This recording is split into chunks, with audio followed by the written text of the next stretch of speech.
Hello, Assalamualaikum warahmatullahi wabarakatuh. Hi everyone, how are you today? I hope everyone's doing well per usual. So today will be the last topic for this week. Kecuali karena besok kayaknya kalian bakal ada kelas sama Bu Sukma, so be prepared. So today I will talk about new topic, which is kembali lagi ke TOEFL. Kalau kemarin kan skills, reading skills. Ini kita kembali lagi ke TOEFL, which is find pronoun reference. Apa itu pronoun? I think you know it. Pronoun itu kata ganti. He, she, it, they, we, you, I. So when there is kata ganti, pronoun, it means ada yang digantikan. Now, one of the most common questions in a TOEFL test is they in line 5 refers to. I in line 2 refers to, kind of things. So, let's just move on here. Let's take a look at the examples. Dibaca nggak ya? Dibaca boleh dah. Carnivorous plants such as the sundew and the Venus flytrap are generally found in humid areas where there is an inadequate supply of nitrogen in the soil. In order to survive, these plants have developed mechanisms to trap insects within their foliage. They have digestive flutes to obtain the necessary nitrogen from the insects. These plants trap the insect in a variety of ways. The sundew has sticky hairs on its leaves. When an insect lands on these leaves, it gets caught up in the sticky hairs and the leaf wraps itself around the insects. The leaves of the Venus flytrap function more like a trap, snapping suddenly and forcefully shut around an insect. First, di sini pertanyaannya adalah the pronoun they in line 5 refers to, which is this one, kan? Wow, so weird. So they over here refers to what? What you have to do ketika kalian menemukan pronouns and kalian mencoba mencari pronoun itu refers ke siapa? The first thing you have to do adalah mundur. Karena apa? Karena dia posisinya kan menggantikan sesuatu. So we have to find apa yang dia gantikan. And second rules adalah usually what they gantikan, they replaced itu posisinya tidak akan jauh-jauh. Jadi nggak bisa kalau misalnya they di sini terus ternyata they refers to I don't know sejauh the sundew and the Venus flytrap misalnya seperti itu. Jadi nggak mungkin jauh-jauh. Yang ketiga adalah remember apakah dia plural atau singular. Kalau dia plural, ya yang digantikan harus plural. Kalau misalnya dia singular, yang digantikan juga harus singular. Jadi di sini biasanya apa yang kita lakukan adalah mundur satu sentence. Kalau misalnya posisi penggantinya itu in one sentence, di tengah-tengah sini misalnya, kalian bisa baca di that sentence only. Kalau misalnya masih belum ketemu, baru mundur satu sentence. However, karena dia posisinya di depan, berarti dia pasti menggantikan sesuatu yang ada di kalimat sebelumnya. Konsepnya saya sama kayak kemarin waktu kita bahas new informations and old information. Gitu. So, here kita mundur deh. They, sesuatu yang banyak yang punya digestive flutes. So, dia kembalinya ke these plants. Nah, padahal di sini ada insects yang juga harusnya dia plural, ya kan? Ini juga these plants, pakai S juga plural. Kenapa jawabannya these plants bukan insects? Karena di sini dilanjutkan to obtain the necessary nitrogen from the insect. Jadi nggak mungkin insect makan insects. That's like cannibalism in insects. So that insects won't be the answer. Karena insect masih di-mention di sini. So it means answernya adalah these plants. Terus their foliage ini their-nya siapa dong?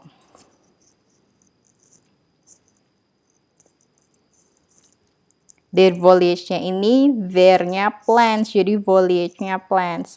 Banyak ada problem-problem dengan ambiguity with multiple pronouns. Let's say I have a sentence. Misalnya, taruh sini ya. She hits her daughter because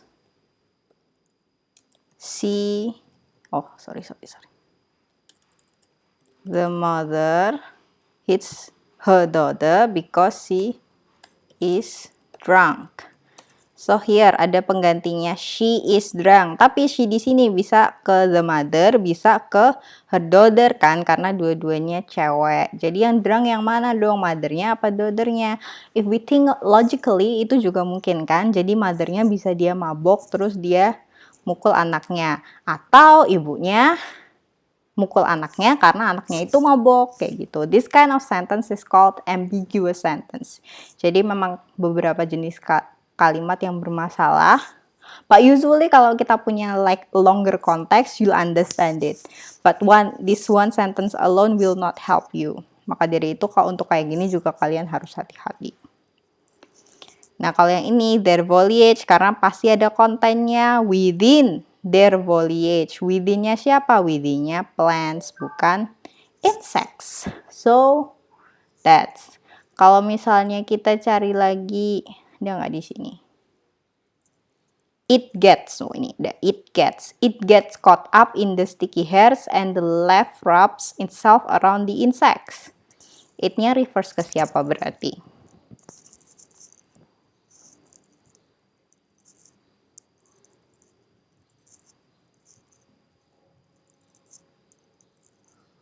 Banyak banget kan di situ ada the sundew has sticky hairs on its leaf. Kalau on its leaf pasti kita tahu its-nya ini akan refer ke sundew. When an insect lands on these leaves, it gets caught up in the sticky hairs. And the leaf wraps itself around the insect. Berarti it ini refers to the insect. Kenapa? Karena when an insect lands on these leaves, it gets caught up in the sticky hair. It-nya ini refers to the same thing. An insect, it. When something, it gets caught up in the sticky hairs. Gitu.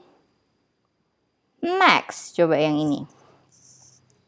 Udah dijawab tadi ya kita ya.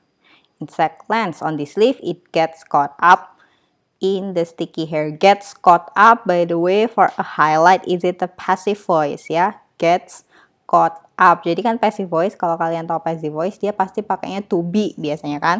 To be terus verb 3. But these things can work too. Gets caught up. Sorry. Gets caught up. Juga works the same way. Nggak harus selalu to be, but it's still called a passive voice, aka kalimat pasif. So here, what kind of questions you encounter in this kind of topic is first, pronoun blah blah blah in line blah blah blah refers to which? Look at the word blah blah. And then, yep. So where to find the answer? Biasanya dia akan, what I say, kalau posisinya pronoun itu ada di tengah-tengah, kalian bisa fokus in that one sentence. If the pronoun is like in initial positions of the sentence, you have to go back one. Tapi kalau ketika kalian go back once, terus isinya tuh pronoun semua, berarti kalian harus mundur 1 kali lagi gitu. Tapi biasanya nggak akan lebih dari 2 kali. Even 2 kali itu jarang sekali kalian temukan di academic text. If you are writing academic text, jangan terlalu sering menggunakan pronoun. Not good.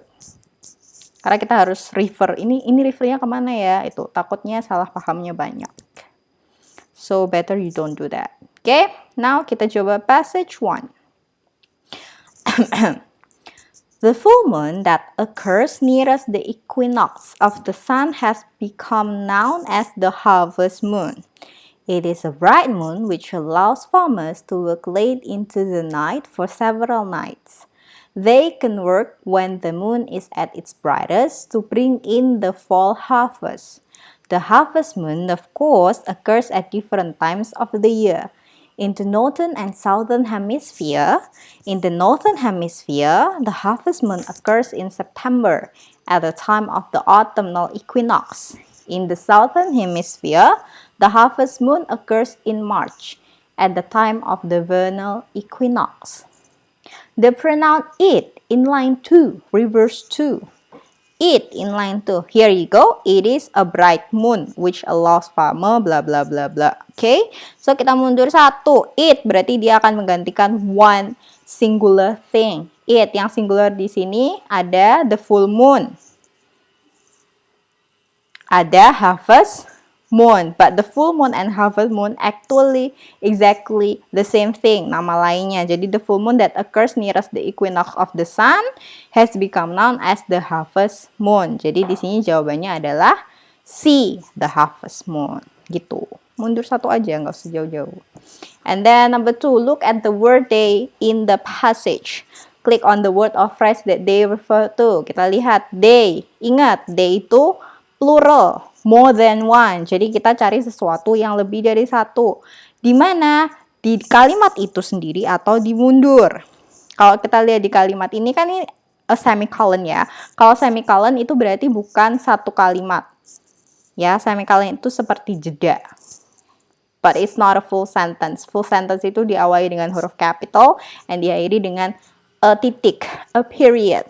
So, selain itu nggak bisa disebut full sentence. Ya. Jadi kalau semicolons berarti bukan ini dua kalimat berbeda, it's still the same. Jadi dari it ini huruf kapitalnya sampai harvest titik di sini itu baru satu sentence-nya.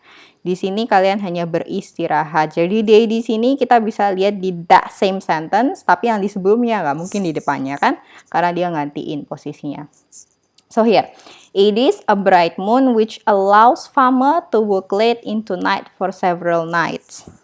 They can work bla bla bla bla. Jadi di sini kemungkinan besar they-nya akan menggantikan farmers. Kenapa? Karena satu, dia plural. Yang kedua, ada several nights nih. Nights kan banyak, dia bisa digantikan they. However, kita bisa lihat si they lanjutannya. They can work. Nggak mungkin kan malam bisa bekerja. Jadi yang bisa bekerja itu adalah farmers, human. That's why jawabannya adalah farmers. This one should be a fast way for you to finish the text. Jadi kalian nggak perlu harus baca semuanya, but make sure you pay attention di that sentence atau mundur satu.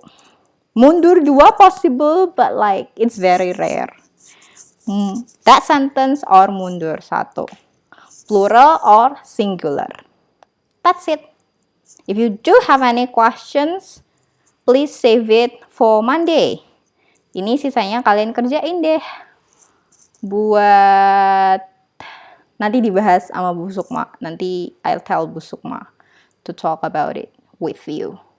Passage 2 and passage 3 and then TOEFL exercise skills 3 to 5. Kalau misalnya 3 to 5 ini yang kalian kerjain lah ya. Kalau misalnya we have time, nanti kita langsung bahas yang passage 2 sama passage 3. Gitu deh. That's it.